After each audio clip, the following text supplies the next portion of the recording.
What if I told you that the reason you feel so exhausted, so misunderstood, so overlooked at work isn't because you're not being authentic enough, but because you're being too authentic? You've been taught that showing up as your true self is the key to success and fulfillment. But what if this beloved advice is actually the very thing keeping you trapped in patterns of self-sabotage, conflict, and professional stagnation? What if the exhaustion you feel every day, that sense of swimming upstream against invisible currents, that frustration of watching less qualified people advance while you remain stuck, what if all of this is happening not because you need to be more yourself, but because you need to be more conscious of which self you're being? In my decades of analyzing the human psyche, I discovered something that will shock you. The most successful people you admire aren't being authentic at work. They're being strategic. They understand something about human nature that you've been conditioned to ignore. They know that your raw, unfiltered self is often your own worst enemy in professional settings. These people haven't sold their souls or become corporate robots. They've simply learned the difference between unconscious authenticity and conscious authenticity. And this distinction has transformed their entire professional lives. Your authentic self is not your best self, it's your most unconscious self. And unconscious people don't get promoted, they get managed. They don't inspire trust, they create chaos. They don't solve problems, they become problems. The workplace isn't asking for your authenticity in the way you've been taught to understand it. It's asking for your competence, your reliability, your ability to serve something larger than your immediate emotional needs.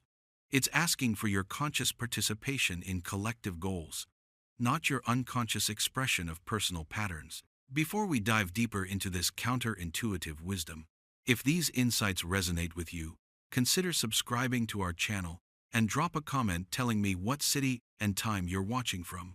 I'm genuinely curious where everyone is tuning in from around the world. I find it fascinating to think about all of us having this conversation across different time zones and cultures, united by this common struggle of how to show up authentically yet effectively in our professional lives.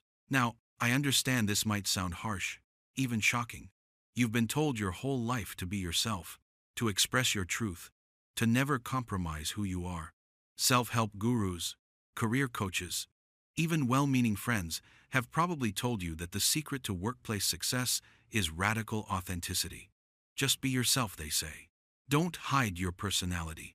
Express your unique perspective. Show your emotions. Be vulnerable. Be real. But here's what nobody's telling you, what nobody wants to acknowledge, because it challenges one of our most cherished modern beliefs. There's a profound difference between authenticity and consciousness, and confusing these two concepts is quietly destroying your professional life. It's creating a generation of workers who believe that any form of self-regulation is dishonest, that any kind of professional persona is fake, that managing your emotional expression is somehow betraying your true self. The result? Workplaces filled with people expressing every unconscious pattern, every unprocessed trigger, every childhood wound through their professional interactions. People who mistake emotional reactivity for honesty, who confuse personal therapy with workplace communication, who believe that their colleagues should accept and adapt to their unmanaged psychological patterns rather than learning to manage those patterns themselves. By the end of our conversation today, you'll understand why your unconscious patterns might be sabotaging your workplace relationships, and you'll discover a more sophisticated approach to professional presence that honors both your inner truth and your outer effectiveness. You'll learn that the highest form of authenticity isn't expressing every aspect of yourself, it's consciously choosing which aspects serve your greatest purpose. You'll understand why some of the most successful people you know seem to glide through workplace dynamics that leave you exhausted and frustrated. More importantly, you'll discover that this isn't about becoming fake or suppressing your genuine self. It's about becoming more genuinely yourself than you've ever been before. It's about accessing a level of authenticity so refined, so conscious, so intentional that it transforms not just your career, but your entire relationship with yourself and others.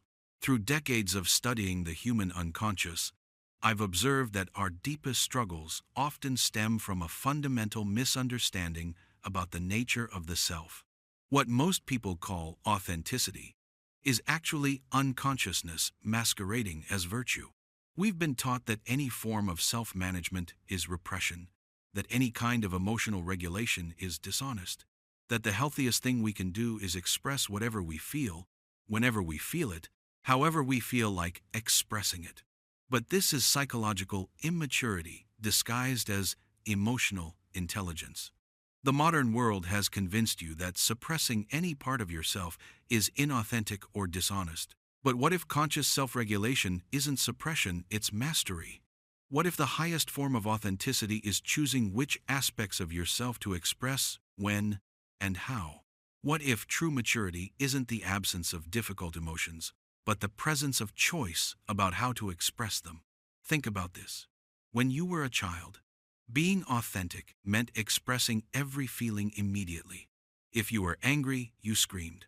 If you were sad, you cried. If you wanted something, you demanded it.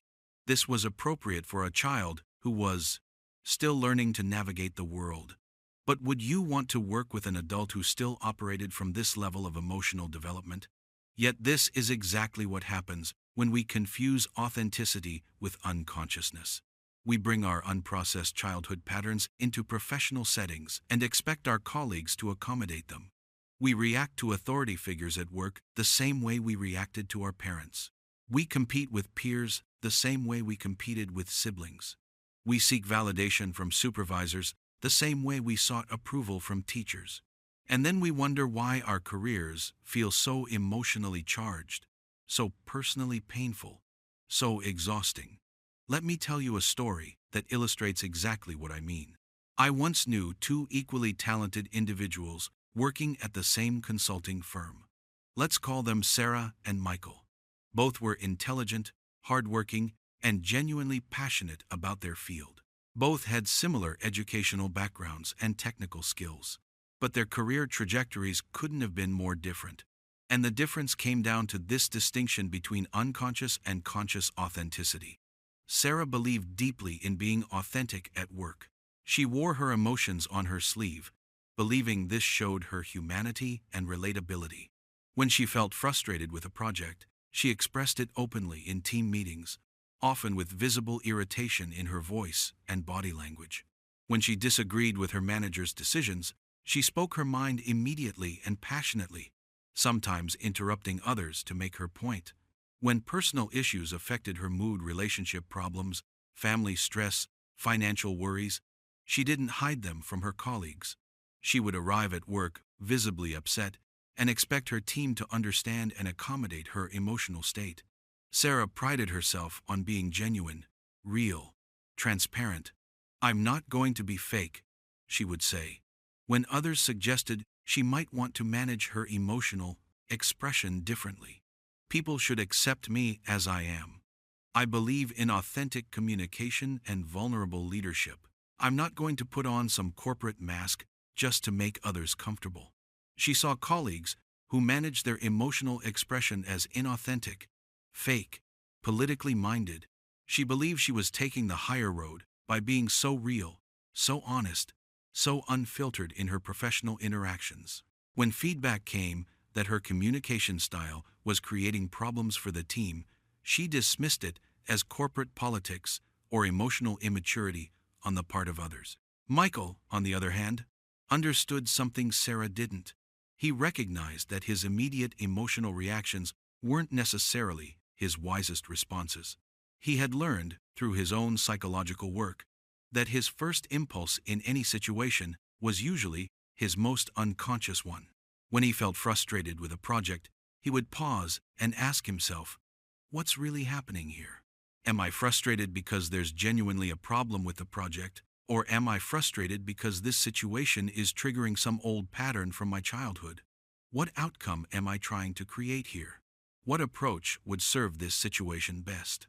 When he disagreed with management decisions, he didn't suppress his concerns, but he chose how and when to express them strategically. He might request a private meeting with his manager to discuss his perspective. He might gather more information before sharing his disagreement.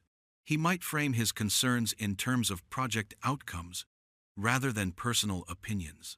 He understood that his goal wasn't to be right or to express his feelings, it was to contribute to the best possible outcome for everyone involved. When personal challenges arose in his life, Michael processed them appropriately with friends, family, or a therapist, rather than bringing them into professional interactions. He understood the difference between being authentic and being professional, between emotional honesty and emotional dumping.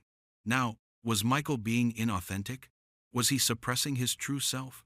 Was he putting on a fake corporate persona? Not at all. He was being consciously authentic.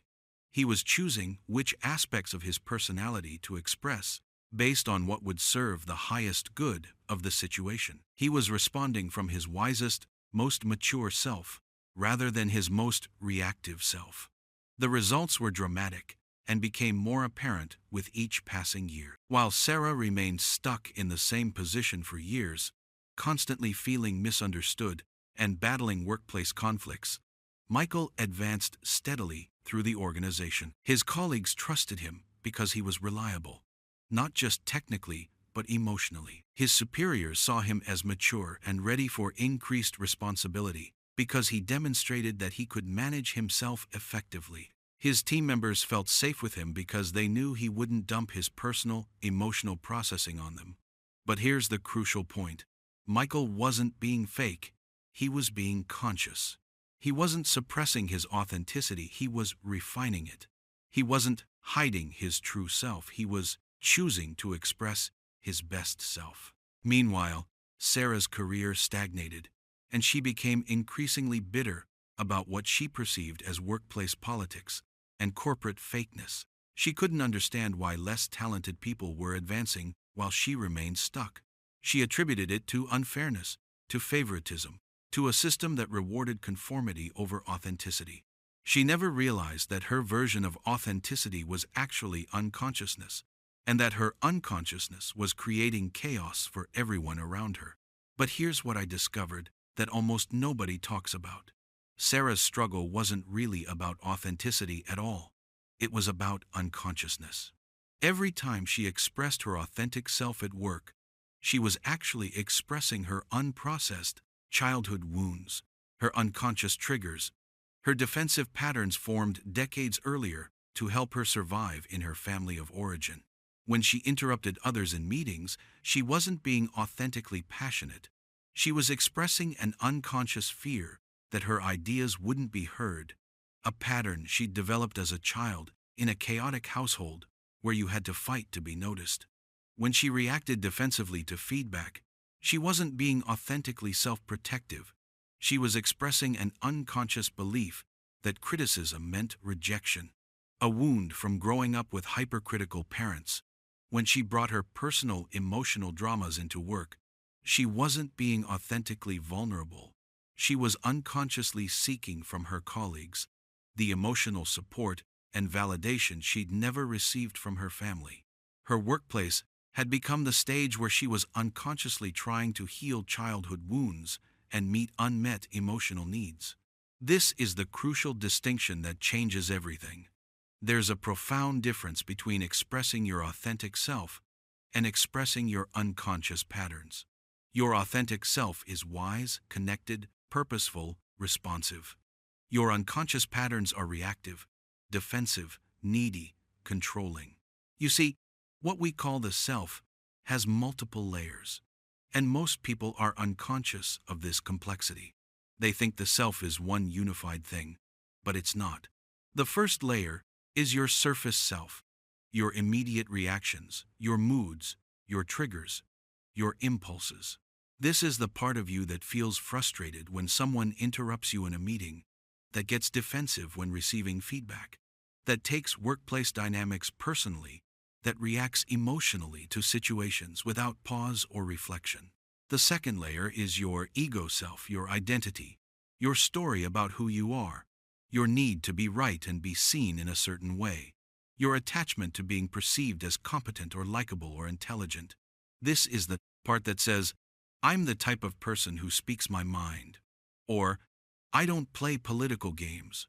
Or, I'm too honest for corporate nonsense. Or, I believe in authentic communication. No matter, but there's a third layer, deeper and wiser than both of these. Your conscious self. This is the part of you that can observe your reactions, understand your patterns, recognize your triggers, and choose your responses based on wisdom rather than impulse. This conscious self can feel frustrated, but choose not to express that frustration in a team meeting. It can disagree with a decision, but choose to express that disagreement privately and constructively.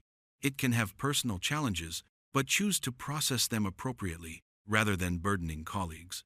This conscious self isn't separate from your authenticity, it is your highest authenticity. It's the part of you that's connected to your deepest values, your genuine care for others, your commitment to growth and contribution. When you operate from this conscious self, you're not being fake or suppressive, you're being authentically mature.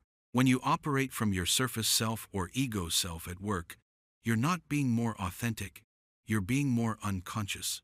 And unconsciousness creates chaos, both for you and everyone around you. It makes you unpredictable, emotionally demanding, difficult to work with, exhausting to manage.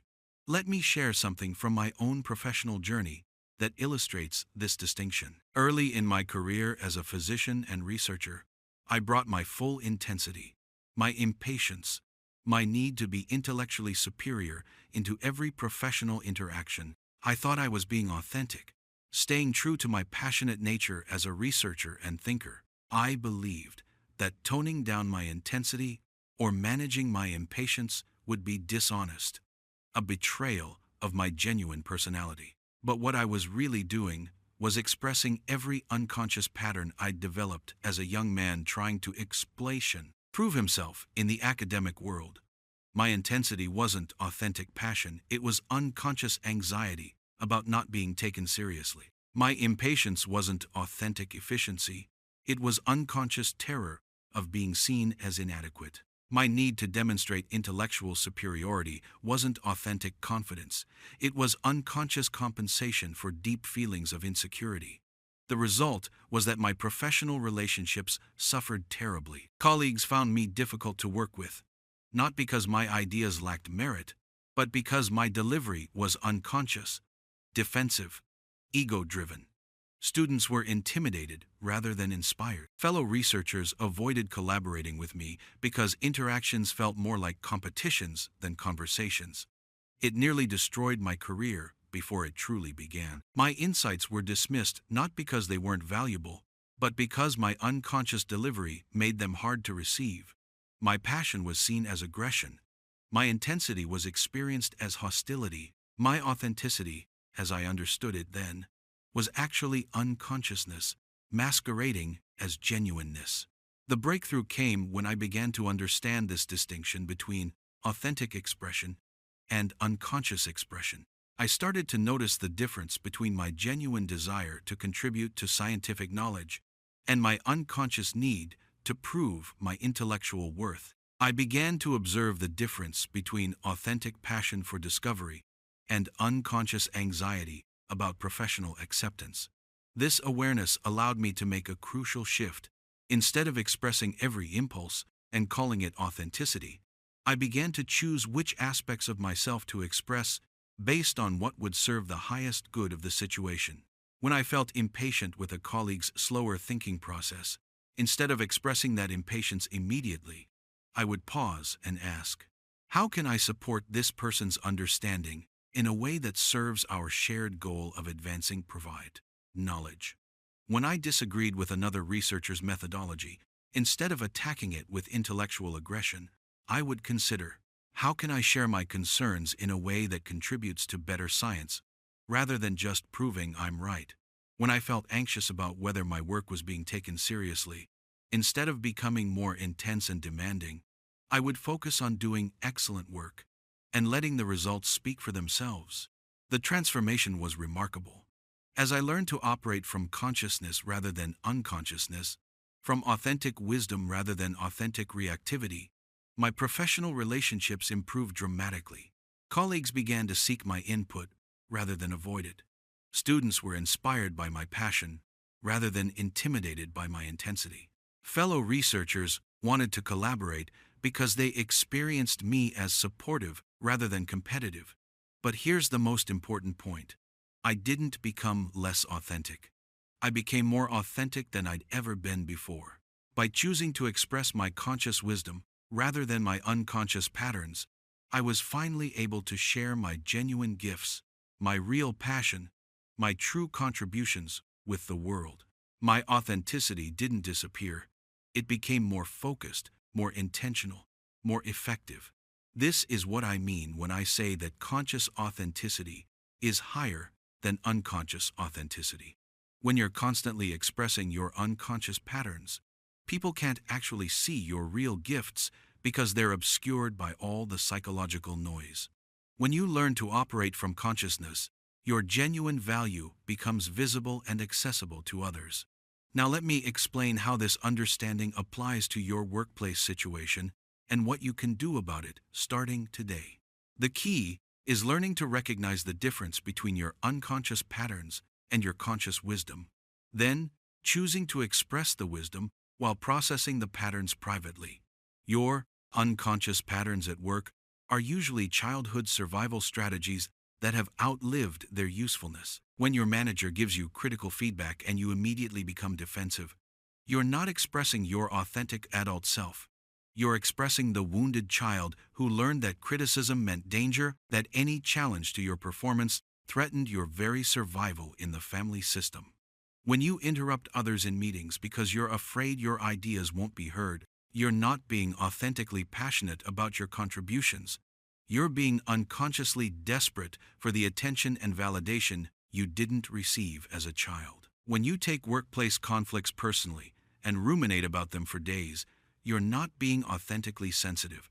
You're unconsciously replaying family dynamics where disagreement meant emotional abandonment. When you feel the need to prove your worth constantly through overwork or perfectionism, if you're not being authentically dedicated, you're unconsciously trying to earn the love and approval that was conditional in your early relationships. When you gossip about colleagues or engage in office politics, you're not being authentically social. You're unconsciously recreating the alliance patterns that helped you survive in your family of origin. Here's what the most professionally successful people understand. The workplace is not your therapy session. It's not the place to work out your unresolved emotional patterns. It's not where you prove your worth, or heal your childhood wounds, or get the validation you didn't receive from your parents. The workplace is where you contribute to something larger than yourself, where you serve purposes beyond your personal psychological needs. This doesn't mean you should be fake or suppress your genuine self. It means you should be conscious about which aspects of yourself you choose to express and when. It means developing what I call conscious authenticity, the ability to honor your truth while serving the larger good of your professional relationships and responsibilities. Let me give you some concrete examples of how this works in common workplace situations. Imagine you're in a team meeting, and someone presents an idea that you think is completely wrong, maybe even harmful to the project. Your surface self wants to immediately jump in and correct them, perhaps with some irritation or condescension in your voice. Your ego self wants to demonstrate your superior knowledge and insight, to show everyone how much smarter you are than this person. But your conscious self asks a different question. How can I share my perspective in a way that serves the best outcome for everyone involved? How can I contribute to finding the truth without damaging this person's confidence or our working relationship? What approach would help the team make the best decision rather than just making me feel superior? The conscious response might be to ask a thoughtful question that helps the person discover the potential problems with their approach themselves. That's an interesting idea, John. I'm curious about how you see that working when we consider the budget constraints we discussed last week. Or it might be to acknowledge the valuable elements of their idea before offering an alternative perspective. I appreciate the creative thinking here. Building on what you've suggested, what if we also considered this approach? It might be to wait until after the meeting to have a private conversation where your feedback can be received more openly and without public embarrassment. The key is that your response comes from wisdom and care, rather than from unconscious superiority or impatience. Are you being less authentic by choosing the conscious response? Absolutely not.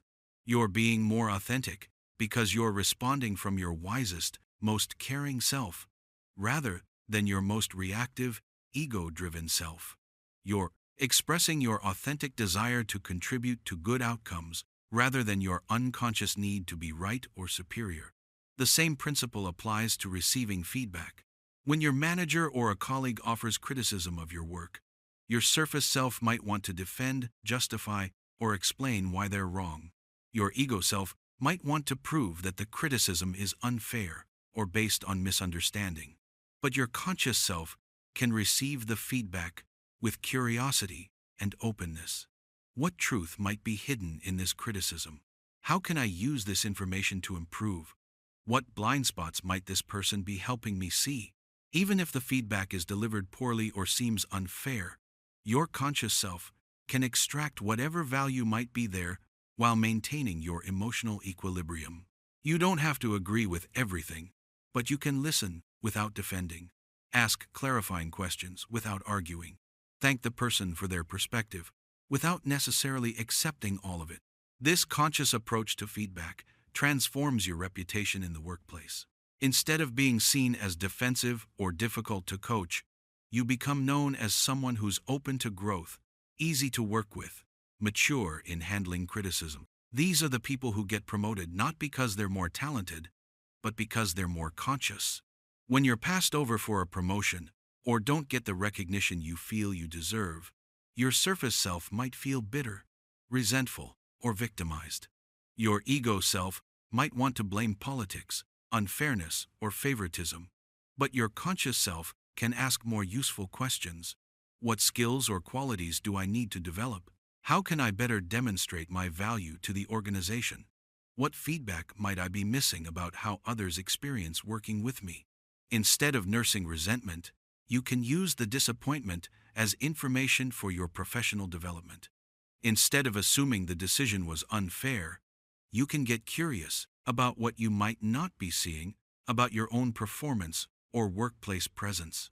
This is the sophisticated understanding that separates truly successful professionals from those who remain stuck despite their talents. They know that every workplace challenge is an opportunity for consciousness. Every difficult interaction is a chance to choose wisdom over reactivity. Every professional disappointment is information for growth, rather than evidence of victimization. But let me be clear, this doesn't mean you should never express disagreement. Never stand up for yourself. Never show emotion at work. Conscious authenticity isn't about becoming emotionally flat or agreeable to everything. It's about choosing your battles wisely, expressing your truth skillfully, and managing your emotional energy strategically. Sometimes your conscious self will choose to express strong disagreement, but it will do so in a way that serves the larger good rather than just discharging your frustration. Sometimes it will choose to show emotion, but appropriately and intentionally, rather than unconsciously and reactively. Sometimes it will choose to stand firm on important principles, but with wisdom about timing and approach, rather than with unconscious rigidity. The difference is consciousness, the awareness to choose your response rather than being driven by unconscious patterns. This consciousness doesn't make you less authentic. It makes you more authentically powerful, more genuinely effective, more truly valuable to others. Think of it this way. When you go to see a doctor, do you want them to express every aspect of their personality? Do you want them to share their personal problems, express their bad moods, work out their emotional issues during your appointment, or react defensively when you ask questions about their recommendations? Of course not. You want them to show up in their professional role, bringing their knowledge, compassion, and competence to serve your needs. Does this make them fake or inauthentic? Not at all. It makes them professional, which is a form of authenticity that's focused on service rather than self-expression. The doctor can still be warm, humorous, empathetic, even passionate about their work. But these qualities are filtered through their professional consciousness rather than expressed unconsciously. The same is true in every professional context. Your colleagues and supervisors don't need access to every layer of your personality. They don't need to manage your emotional processing or accommodate your unconscious patterns. They need you to show up in a way that serves the work, the team, the larger purpose you're all committed to together. This doesn't mean you become a robot or lose your individuality. Your conscious professional self can still be creative, passionate, playful, innovative, even challenging when appropriate. But these qualities come through consciousness rather than unconsciousness, through choice rather than compulsion, through wisdom rather than reactivity. Now, let me give you some specific practices you can begin using immediately to develop this conscious authenticity in your own work life. These aren't techniques for being fake or suppressive. They're practices for becoming more genuinely yourself at the highest level. The first practice is what I call the professional consciousness check-in. Start each workday with a 2-minute reflection before you walk into your workplace or log into your computer. Ask yourself these questions. What energy do I want to bring to my work today? What qualities of myself do I want to express? How do I want my colleagues to experience me? What would my wisest, most caring self do in the interactions I expect to have today?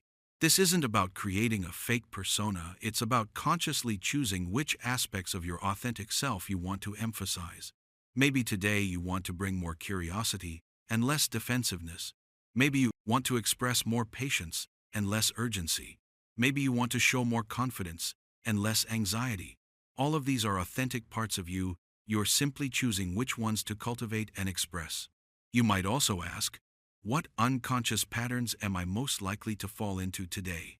And how can I catch myself before they take over? If you know you tend to interrupt when you're excited, you can set an intention to pause before speaking. If you know you get defensive when questioned, you can prepare to breathe and listen when challenges arise. If you know you seek validation when you're feeling insecure, you can remind yourself to focus on contribution rather than recognition. The second practice is developing what I call trigger recognition and response choice. Throughout your workday, begin to notice when you feel emotionally activated or reactive. Maybe someone interrupts you in a meeting and you feel your chest tighten with irritation. Maybe you receive critical feedback and feel your face flush with defensiveness. Maybe a colleague gets credit for something you contributed to, and you feel your stomach drop with resentment. These physical sensations are signals that your unconscious patterns are being triggered, that you're about to react from old programming rather than respond from present moment wisdom. When you notice these signals, pause, take a deep breath. Ask yourself, what's really happening here? What old pattern is being activated? What would my unconscious self want to do right now? And what would my conscious self choose to do instead? The goal isn't to suppress these reactions. They're valuable information about your inner landscape. The goal is to create space between the trigger and your response, so you can choose consciously rather than react unconsciously. You might discover that your irritation at being interrupted is really anxiety about not being heard. You might realize that your defensiveness to feedback is really fear of not being good enough. You might notice that your resentment about not getting credit is really an old wound about not being seen or valued. Once you understand what's really happening, you can choose a response that addresses the real issue rather than just discharging the emotional charge. If you're afraid of not being heard, you can find an appropriate moment to share your perspective. If you're worried about not being good enough, you can ask for specific feedback about how to improve. If you feel unseen, you can focus on doing excellent work and letting your contributions speak for themselves. The third practice is what I call conscious communication choice. Before speaking in meetings, sending emails, or engaging in workplace conversations, especially when emotions are involved, pause and ask yourself one simple but powerful question. Is what I'm about to say serving my highest purpose and the highest good of this situation? Or is it serving my unconscious needs and patterns? If you want to speak because you need to be right, to prove your worth, to discharge your frustration, to get validation, to show how smart you are, to put someone in their place, or to make yourself feel better, pause. These are unconscious motivations that will likely create problems even if what you're saying is technically correct.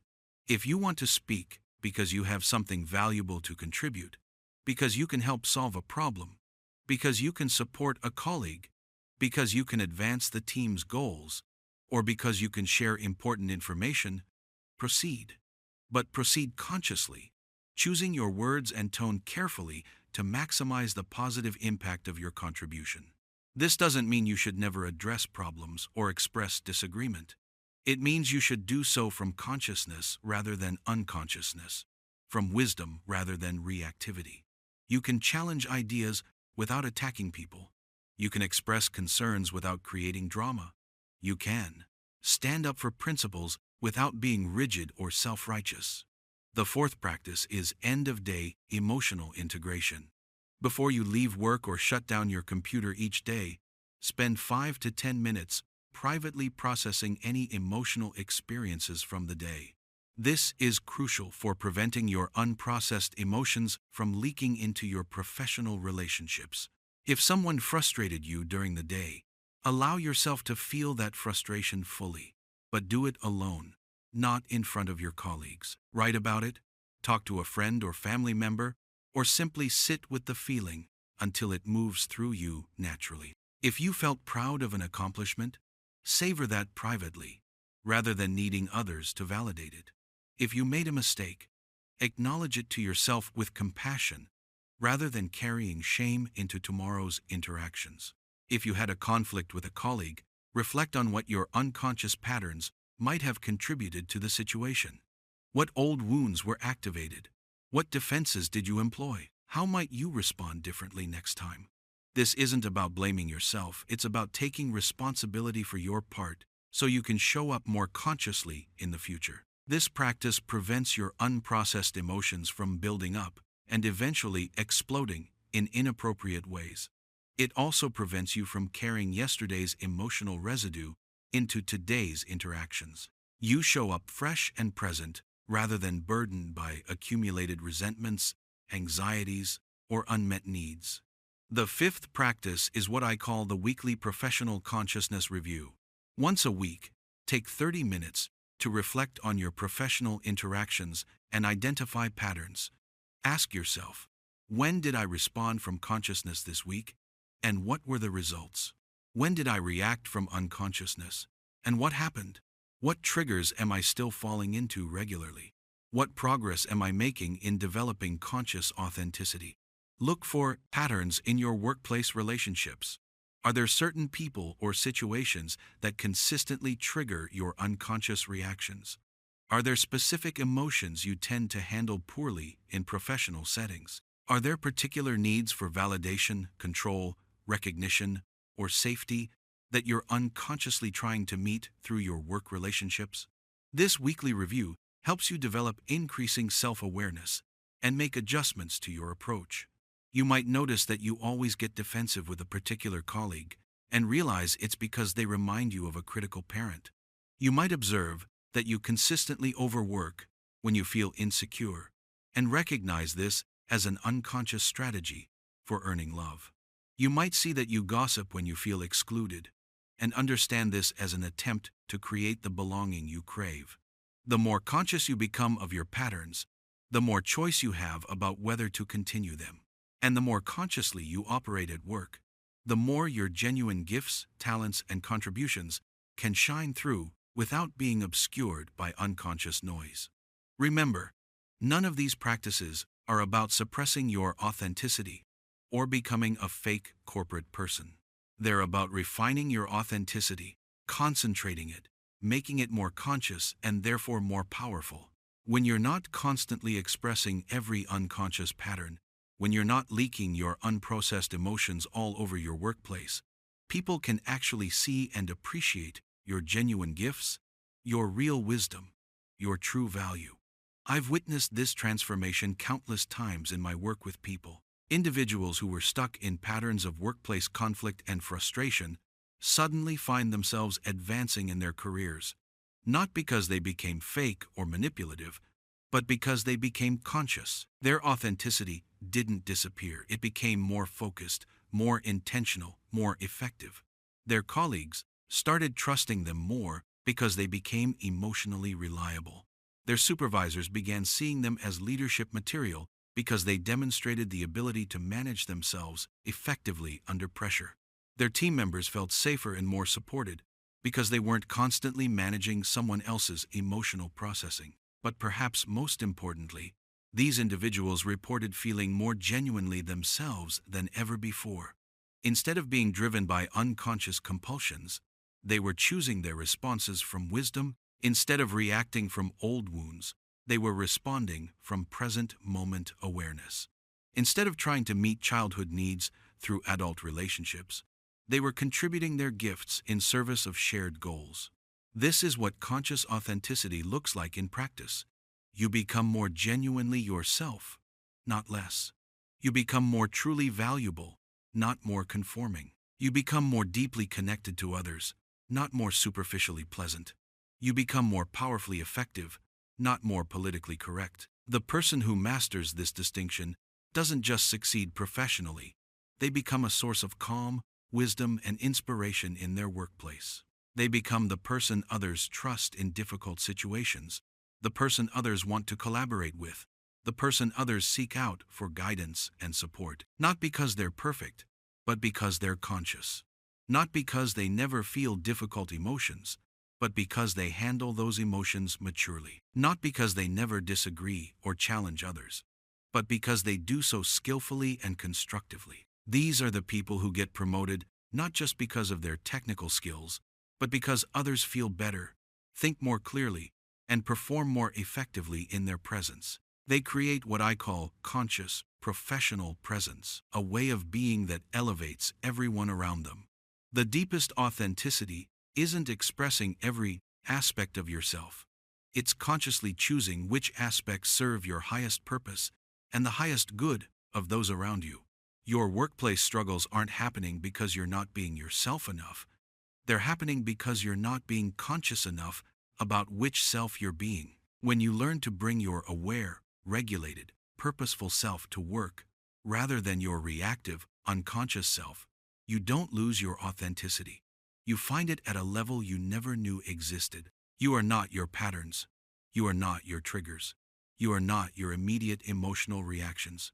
You are not your childhood survival strategies. You are the consciousness that can observe all of these things and choose which ones serve your highest good and the good of others.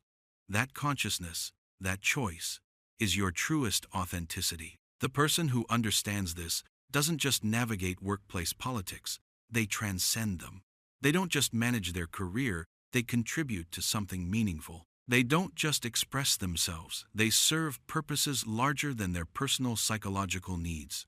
And in doing so, they find a fulfillment and effectiveness that unconscious authenticity could never provide. This is the work of growing up psychologically, of maturing from unconscious reactivity to conscious response, from emotional childhood to emotional adulthood.